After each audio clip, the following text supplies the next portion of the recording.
Well, here we are in the Peak District with the V-strom Adventure weekend. We've been riding all over this Peak District National Park.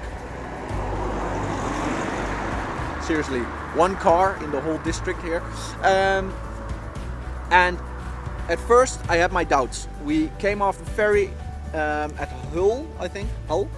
And we were driving down highways, large roads, busy roads, driving to the left. I was totally out of my comfort zone, driving on the left-hand side. Really, how you English people do that, or Australian people, or I think also Japanese people, Irish people, Scottish people. Yeah, now I have to call, now I have to name them all.